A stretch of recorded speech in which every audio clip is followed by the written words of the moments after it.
Hello friends, welcome back to my channel. So friend, this is the part 2 of the chapter The Necklace and we are going to cover the rest of the chapter. So now let us start with the chapter. हमने part 1 में ये पढ़ लिया था कि Matilda जो है वहाँ पर नई ड्रेस लेकर आती है पार्टी में जाने के लिए, नेकलेस भी लेकर आती है एमी फॉरेस्टियर से और वहाँ पर बहुत ज़्यादा एंजॉय भी करती है पार्टी में। लेकिन पार्टी से आने के बाद जब वो मिरर के आगे खड़ी होती है तो एकदम से चीख उठती है क्योंकि उसके पास नेकलेस नहीं था। अब उसके बाद क्या होता है, वो किस तरीके से नेकलेस को ढूंढने की कोशिश करते हैं, उन्हें नेकलेस मिलता है या नहीं, तो इसके सारे आंसर जो है हमें आगे के चैप्टर पढ़ने से मिलेंगे। So now let us start reading an explanation of this chapter. So Lozel already half undressed asked what is the matter. एकदम से जब चीख सुनता है उसका हस्बैंड मटिल्डा की तो एकदम से वो भागे हुए वहाँ पर आता है और उस टाइम पे वो जो है अपने कपड़े चेंज ही कर रहा था, पार्टी वेयर से कैजुअल वेयर में चेंज ही कर रहा था। तभी जो है उसकी चीख सुन जाती है तो वो जाकर पूछता है कि क्या हुआ, तुम क्यों चिल्ला रही हो। She turned towards him excitedly. I no longer have Amy Forestier's necklace. अब जो मटिल्डा है वो बहुत ही ज़्यादा घबरा जाती है, नर्वस हो जाती है क्योंकि उसने सोचा कि वो नेकलेस बहुत ही ज़्यादा महंगा है, उसने अपने फ्रेंड से लिया था और अब उसने खो दिया है, जिसकी वजह से वो एकदम से घबरा जाती है और उसके मुंह से जो है बोल नहीं निकल पाते हैं कि वो क्या कहे। लेकिन थोड़ी मेहनत करके, थोड़ा कोशिश करके वो बोल पाती है कि उसने जो है एमी फॉरेस्टर का नेकलेस खो दिया है, उसके पास एमी फॉरेस्टर का नेकलेस नहीं है। He arose in dismay. What? How is that? It is not possible. अब ये जब सुनता है उसका हस्बैंड कि उसके पास नेकलेस नहीं था तो एकदम से उदास हो जाता है, बहुत ही ज़्यादा डिसअपॉइंट हो जाता है कि ये कैसे हो सकता है, ये पॉसिबल नहीं है, तुम इतना महंगा नेकलेस कैसे खो सकती हो। And they looked in the folds of the dress, in the folds of the cloak, in pockets everywhere, and they could not find it. फिर वो सोचते हैं कि कोई बात नहीं, हम ढूंढने की कोशिश करते हैं, घर में ढूंढते हैं, तुम्हारी ड्रेस में ढूंढते हैं कि क्या पता कहीं पे फोल्ड्स में या फिर ड्रेस की लेयर्स में या फिर पॉकेट्स में जो है नेकलेस कहीं गिर गया होगा और अटक गया होगा, तो हम पूरी ड्रेस में एक बार चेक कर लेते हैं। लेकिन उन्हें पूरा ड्रेस को चेक करा लेकिन उन्हें नेकलेस नहीं मिला। He asked you are sure you still had it when we left the minister's house. अब उसका हस्बैंड मटिल्डा से अश्योर कर रहा है, पूछ रहा है कि क्या तुम्हें सच में याद है कि मिनिस्टर का हाउस से जब हम बाहर निकले थे तो क्या तुम्हारे पास जब नेकलेस था। अब उसका हस्बैंड ये क्यों पूछ रहा था कि मिनिस्टर हाउस के निकलने के बाद उसके पास नेकलेस था या नहीं, क्योंकि अगर मिनिस्टर के हाउस के निकलने के बाद उसके पास नेकलेस था तो मतलब वो स्ट्रीट में या फिर बीच में रास्ते में ही कहीं पे गिरा है। लेकिन अगर उसके पास पहले से ही वो गुम हो गया होगा तो मतलब मिनिस्टर के हाउस में ही वो है और वहाँ से वो नेकलेस को मंगा सकते हैं। तो इस तरीके से वो एश्योर कर रहा था। Then yes I felt it as we came out. Matilda कहती है कि हाँ मुझे लगा तो था कि मेरे पास नेकलेस था, लेकिन अब वो श्योर नहीं थी यहाँ पे कि उसके पास सच में नेकलेस था या नहीं। वो ऐसे ही अंदाज़ा लगा के बोल रही थी कि शायद हाँ मुझे लग रहा था कि शायद मेरे पास था। But if you had lost it in the street we should have heard it fall, it must be in the cab. अब मटिल्डा का हस्बैंड एज्यूम करता है, सोच रहा है, अंदाज़ा लगाता है कि अगर स्ट्रीट में कहीं पे गिरा हुआ था, गली में कहीं पे गिरा हुआ होता नेकलेस तो हमें उसकी आवाज़ सुन जाती जब वो गिरा होता, लेकिन हमें तो कोई भी आवाज़ नहीं सुनी। तो इसका मतलब वो कहीं कैब में ही गिरा होगा, जब हमने कैब बुक करी होगी तो उसी कैब में कहीं पे गिर गया होगा। Yes it is possible, did you take the number. Matilda कहती है कि हाँ ऐसा हो सकता है। Did you take the number, क्या तुमने उसका नंबर देखा था, यानी कि कैब का नंबर देखा था तुमने कि कैब का नंबर क्या था। अगर हमें कैब का नंबर पता चल जाता है तो हम उस कैब वाले को कांटेक्ट कर सकते हैं और अपना नेकलेस वापस पा सकते हैं। Then no and you did you notice what it was. अब उसका हस्बैंड कहता है कि मैंने तो नोटिस नहीं किया कि कैब का नंबर क्या था, क्या तुमने किया था नोटिस। तो मटिल्डा कहती है कि मैंने भी नोटिस नहीं किया था। मतलब अब वो कैब को भी नहीं बुला सकते हैं, मतलब उस कैब को भी नहीं पूछ सकते हैं उसमें नेकलेस गिरा था या नहीं। Then they looked at each other utterly cast down, finally Loisel dressed himself again. अब वो एकदम से एक दूसरे की तरफ बहुत ही निराशा भरी आंखों से देखने लग जाते हैं, बहुत ही ज़्यादा घबरा जाते हैं, नर्वस हो जाते हैं और बहुत ही ज़्यादा दुखी भी हो जाते हैं क्योंकि इतना महंगा नेकलेस उनसे खो जाता है और वो बहुत ही ज़्यादा गरीब थी जिसकी वजह से वो दोबारा से उसे नया नेकलेस भी नहीं दे सकते थे। तो उसके बाद में लोजल दोबारा से ड्रेस पहनता है अपनी और फिर से वहाँ से घर के बाहर चला जाता है नेकलेस को ढूंढने के लिए। I am going he said over the track where we went on foot to see if I can find it. Loisel कहता है कि मैं जा रहा हूँ, बाहर जा रहा हूँ, उस गली में जा रहा हूँ जहाँ से हम आए थे, क्या पता गली में ही कहीं पे गिर गया होगा, तो इसलिए मैं उसे नेकलेस को ढूंढने के लिए जा रहा हूँ। And he went, she remained in her evening gown, not having the force to go to bed. अब लूज़र जो है वहाँ से चला जाता है, लेकिन मटिल्डा जो है वह वहीं पे घर पे ही होती है और वो अपनी ड्रेस भी चेंज नहीं कर पाती इतनी घबराहट की वजह से, क्योंकि वो रेस्ट भी नहीं कर पा रही होती है। क्योंकि जब आपके ऊपर घबराहट हो जाती है, जब आप नर्वस रहते हो, तो आपका कुछ भी काम कर नहीं पाते हो, रिलैक्स नहीं कर पाते हो और हमेशा चिंता रहती है। तो इसी तरीके से मटिल्डा भी जो है वो अपना इवनिंग गाउन वगैरह सब कुछ भूल गई थी और वो सिर्फ उस नेकलेस के बारे में सोच रही थी। Towards 7 o'clock, her husband returned. He had found nothing. He went to the police and to the cab offices and put an advertisement in the newspapers offering a reward. She waited all day in a state of bewilderment before this frightful disaster. Lothar returned in the evening, his face pale, and he had discovered nothing. अब शाम के 7 बज गए थे और उस time पे उसका हस्बैंड जो है लूज़र वापस आता है, लेकिन उसे कुछ भी नहीं मिलता। उसने पूरा सर्च कर लिया, गलियों में सर्च कर लिया, लेकिन उसे कहीं पे भी नेकलेस नहीं मिलता है। वो पुलिस के पास भी गया, कैब ऑफिसेज़ में भी गया उस कैब का फाइंड आउट करने के लिए कि क्या पता उस कैब में कहीं पे नेकलेस गिरा हुआ हो। एडवर्टाइजमेंट्स लगा दी न्यूज़पेपर में कि कोई भी उस नेकलेस को ढूंढेगा तो उसे कुछ रिवॉर्ड भी मिलेगा। तो इस तरीके से बहुत सारी चीज़ें लूज़र ने करी उस नेकलेस को फाइंड आउट करने के लिए, लेकिन इन सभी में वो नाकामयाब रहा, उसे नेकलेस नहीं मिल पाया। और जो मटिल्डा थे उस टाइम पे she was waiting in the state of bewilderment, यानी कि वो बहुत ही ज़्यादा घबराहट में अपने पूरे दिन को जी रही थी उस टाइम तक। लेकिन जब नेकलेस नहीं मिला तो और भी ज़्यादा वो बिल्कुल नर्वस हो जाती है, घबरा जाती है। लूज़र जो है इवनिंग में वापस आता है, हिज फेस पेल, यानी कि बहुत ही ज़्यादा उदास था। And he had discovered nothing, उसे नेकलेस नहीं मिला। इतना सब कुछ करने के बाद भी नेकलेस वो नहीं ढूंढ पाया। Now he said, write to your friend that you have broken the clasp of the necklace and that you will have it repaired.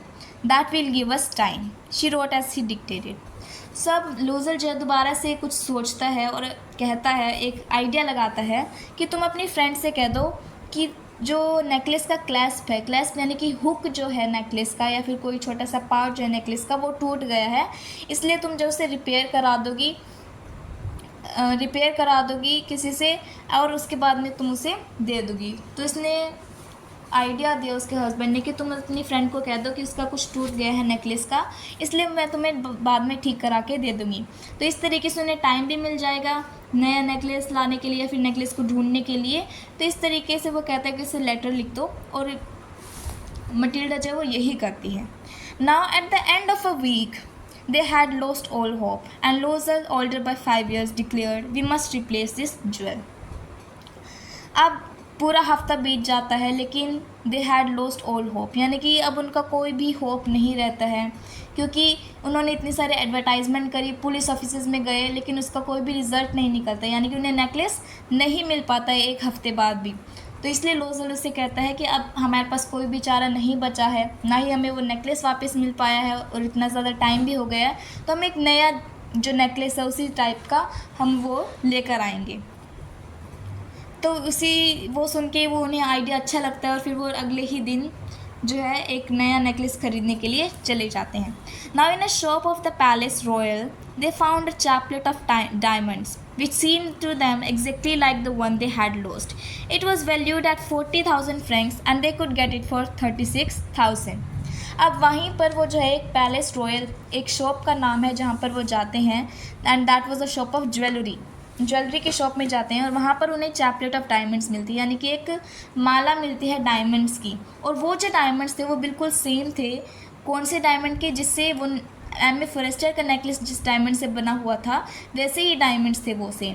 तो तभी वो सोचते हैं कि यही हम ले लेते हैं, यही डायमंड से हम जो है वो नेकलेस बनवा लेते हैं। अब वो जो नेकलेस था, डायमंड्स थे, वो थे 40,000 फ्रैंक्स के। 40,000 फ्रैंक्स मतलब बहुत ही ज़्यादा अमाउंट थी, तो इसलिए वो अफोर्ड नहीं कर पाते और उन्हें इसके बाद में डिस्काउंट भी मिल गया था 4,000 फ्रैंक्स का, तो वो 36,000 उन्हें पे करने थे उन डायमंड्स के लिए। लेकिन 36,000 भी एक क्लर्क के लिए बहुत ही ज़्यादा थे, जिसकी वजह से उसके पास इतने पैसे नहीं थे और उसे कलेक्ट करने पड़ते हैं और बहुत ही ज़्यादा कम मेहनत करनी पड़ती है। सो लोज़र possessed 18,000 francs which his father had left him. अब लूज़र के पास सिर्फ 18,000 फ्रैंक्स थे, यानी कि जितना उन्हें चाहिए था उससे आधे ही थे उसके पास, और वो जो सारी थी उसके फादर की प्रॉपर्टीज़ वगैरह सबको मिला के उनके पास सिर्फ 18,000 फ्रैंक्स ही बने थे। अब उससे ज़्यादा जो आधे 18,000 फ्रैंक्स बचे थे वो उन्हें बोरो करने पड़े थे, यानी कि किसी से लेने पड़े थे, लोन लेने पड़े थे। Now he borrowed the rest, he made ruinous promises, took money from the usurers and the whole race of lenders। अब लूज़र क्या करता है, वो उसे बोरो करता है, यानी कि लोन लेता है बहुत सारे, and he made ruinous promises, ruinous यानी कि डिज़ास्टरस, बहुत ही ज़्यादा महंगे महंगे रेट ऑफ इंटरेस्ट पे वो लोन्स लेता है, सबसे पैसे मांगता है, प्रोमिस करता है, और अलग लोगों से पैसे जमा करके 18,000 फ्रैंक्स वो बना लेता है। Then he went to get the new necklace, depositing on the merchant's counter 36,000 francs. अब उनके पास पूरे 36,000 फ्रैंक्स इकट्ठे हो जाते हैं, फिर वो लेकर वहाँ पर जाता है उस दुकान पे और उन डायमंड्स को, उस नेकलेस को ले आता है। अब ये जो 18,000 फ्रैंक्स उन्होंने लिए थे, अब उनको वापस भी करने थे, तो वापस करने में उनके जो है 10 साल लग जाते हैं। तो वही हम देखते हैं कि क्या क्या होता है। Now when Emmy Lozel took back the jewels to Emmy Forrester, the latter said to her in a frigid tone, "You should have returned them to me sooner, for I might have needed them." अब जब Amy लोजल उस necklace को लेकर Amy forester के पास जाती है, तो Amy forester उससे कहती है, द लैटर यानी कि एमी फॉरेस्टर को यहाँ पर डिनोट करने के लिए यहाँ पर यूज़ हुआ है। एमी फॉरेस्टर उससे कहती हैं मटिल्डा से कि तुम्हें मुझे जल्दी ही दे देना चाहिए था, क्योंकि मुझे भी बीच में इसे चाहिए था, पर कोई बात नहीं, अब तुमने मुझे लौटा दिया है तो कोई बात नहीं है। मटिल्डा जो है एमी फॉरेस्टर के पास वो नेकलेस ले जाती है। Then Mme Forestier did not open the jewel box as Mme Loisel feared she would. What would she think if she would perceive the substitution? What should she say? And would she take her for a robber? अब Amy forester जो है जब लोजल लेके जाती है उस jewel box का Amy forester के पास, तो वो जो है खोलती नहीं उसे, क्योंकि उसे पता था कि इतने ज़्यादा वैल्यूएबल नहीं था और वो ट्रस्ट करती थी अपने फ्रेंड पे, तो उसने नेकलेस उस डब्बे को नहीं खोला था, ज्वेल बॉक्स को। तो एमी लोजल को पहले डर लग रहा था कि जो फॉरेस्टर है वो उसे खोल देगी ज्वेल बॉक्स को, फिर क्या पता उसे पता चल जाएगा कि उसने परसीव द सब्सटीट्यूशन यानी कि अवेयर द सब्सटीट्यूशन यानी कि चेंज। ओके, तो क्या पता उसे पता लग जाएगा कि उस नेकलेस की जगह दूसरा नेकलेस रख दिया उन्होंने, तो वो क्या कहेगी। तो इस तरीके से उसे डर लग रहा था, लेकिन उसके बाद में उसे थोड़ा आराम मिला कि एमी फॉरेस्टर ने वो ज्वेल बॉक्स को नहीं खोला। Now Mme Loisel now knew the horrible life of necessity. She did her part, however, completely heroically. It was necessary to pay this frightful debt. She would pay it, and they sent away the maid. They changed their lodgings, and they rented some room in an attic. अब Mme लोजल को पता था कि अब जो है उसे बहुत ही ज़्यादा भयंकर लाइफ जीनी होगी, क्योंकि उनके पास जितना भी था उन्होंने उस नेकलेस को बाय करने के लिए दे दिया था, और उस ऊपर से उनके पास इतना ज़्यादा जो है लोन का जो था कर्जा भी था जो उन्हें चुकाना था। तब एमी लोजल को पता था कि उसे जो है बहुत ही ज़्यादा भयंकर लाइफ जीनी है उसे। So she did her part however completely हेरोइकली।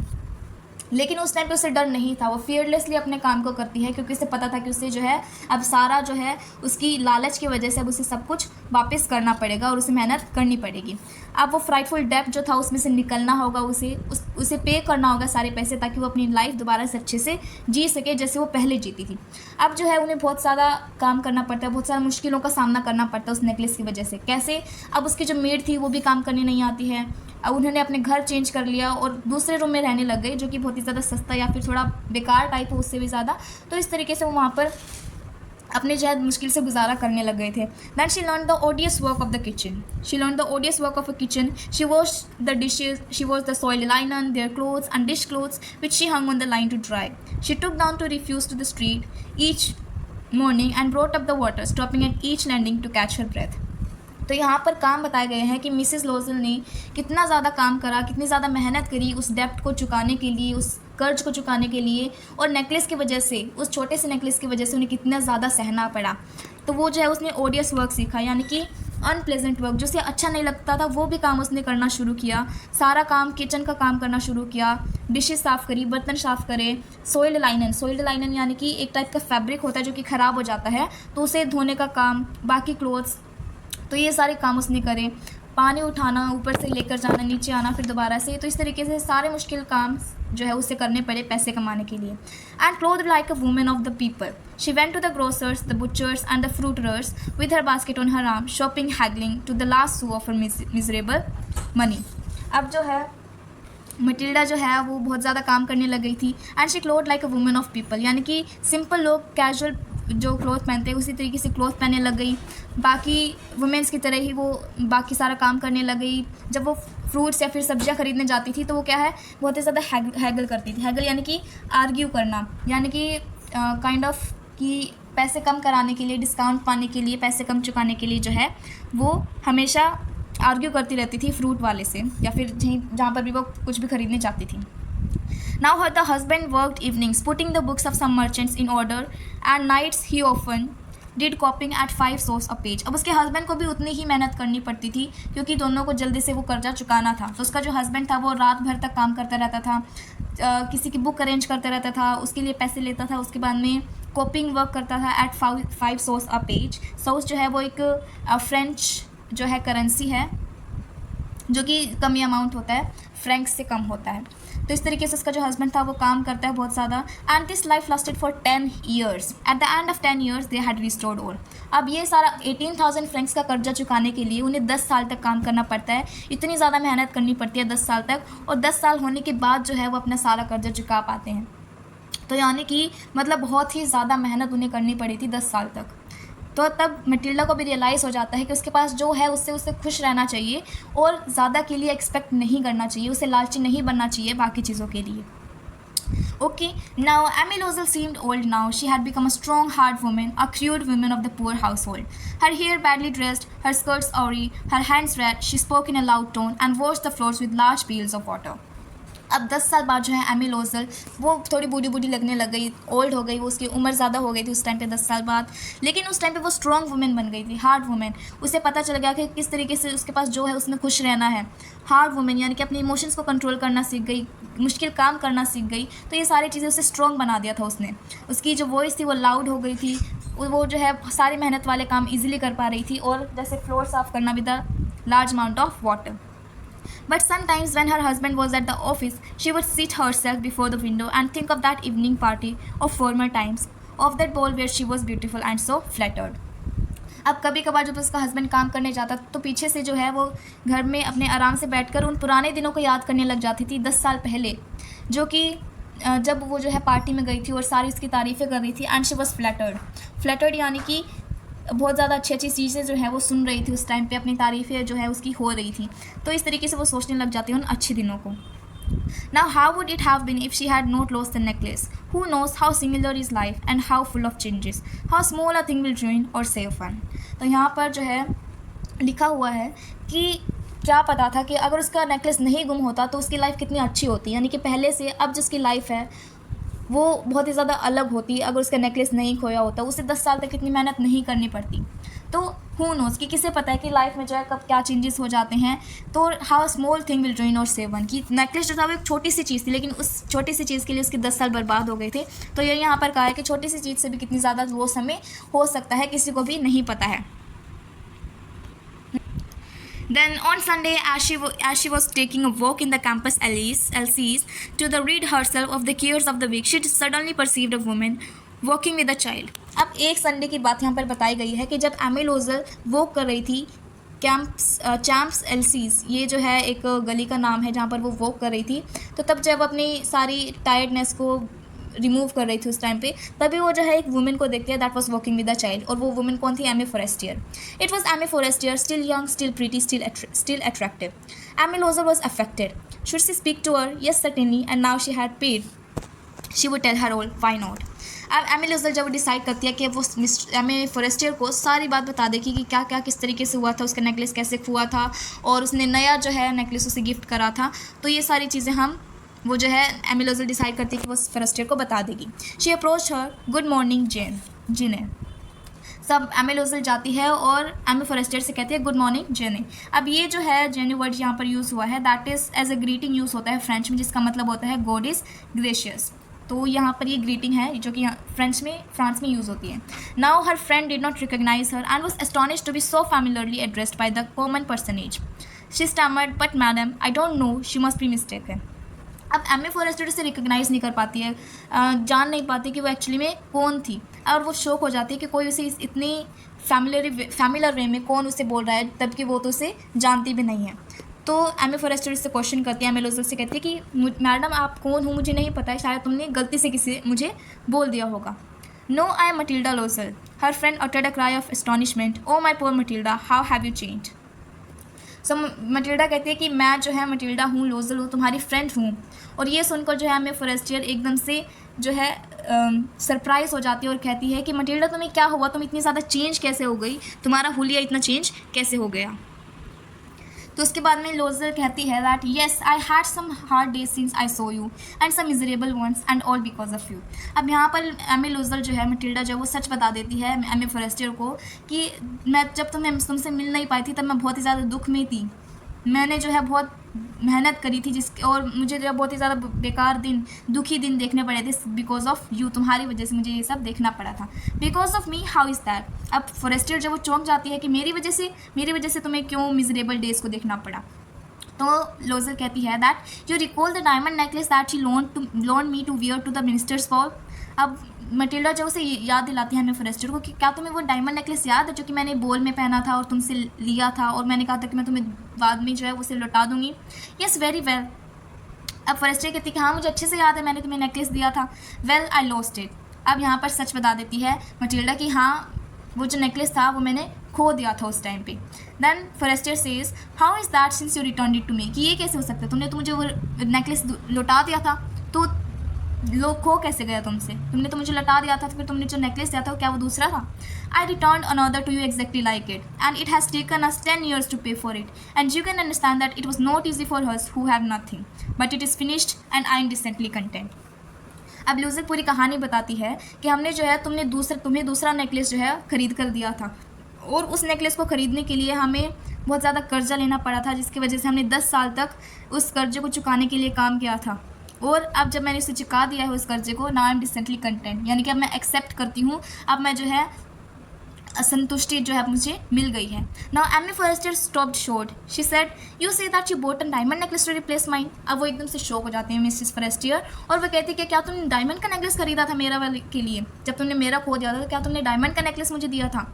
Yes you did not perceive it then, they were just alike. कि क्या तुम्हें पता नहीं चला कि हमने दूसरा नेकलेस दिया था तुम्हें, क्या तुम्हें पता नहीं चला कि तुम्हारे पास दूसरा नेकलेस है, क्योंकि वो एक जैसे दिखते हैं तो शायद तुम्हें नहीं पता चला होगा कि वो अलग हैं। And she smiled with proud and simple joy. Amy Forestier was touched and took both her hands and she replied, "Oh my poor Matilda, mine were false. They were not worth over 500 francs." अब यहाँ पर कहानी का पूरा सच आ जाता है कि अब वो जब एमी फॉरेस्टर बहुत ही ज़्यादा खुश हो जाती है और स्माइल कर देती है मटिल्डा को देखकर और उसे गले लगा कर कहती है कि अरे पुअर मटिल्डा, मेरे जो नेकलेस था वो जो था नकली था, यानी कि मेरा इतना ज़्यादा महंगा नहीं था, मेरा 500 फ्रैंक्स से ऊपर का ही नहीं था और तुमने उस पर 40,000 फ्रैंक्स उस पर लगा दिए हैं।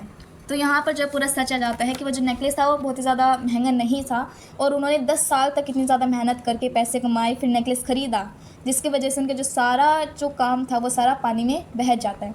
तो इसलिए यहाँ पर हमें मैसेज मिलता है इस स्टोरी से कि हमें जो है हमारे पास जो कुछ भी है हमें उसमें कंटेंट रहना चाहिए, उसमें संतुष्टि रखनी चाहिए, उसे एक्सेप्ट करना चाहिए हमारे पास जो है। ऑब्वियसली हमें एक्सपेक्ट भी करना चाहिए कि हमारे पास वो चीज़ें हों, लेकिन उसकी वजह से हमें ग्रीडी नहीं बनना चाहिए और हमारे पास जो है उसे एक्सेप्ट करना चाहिए और उसी में खुश रहना चाहिए। Okay friends, so we completed this chapter. I hope this chapter is clear to you. So see you in the next video and don't forget to like, share and subscribe to my channel.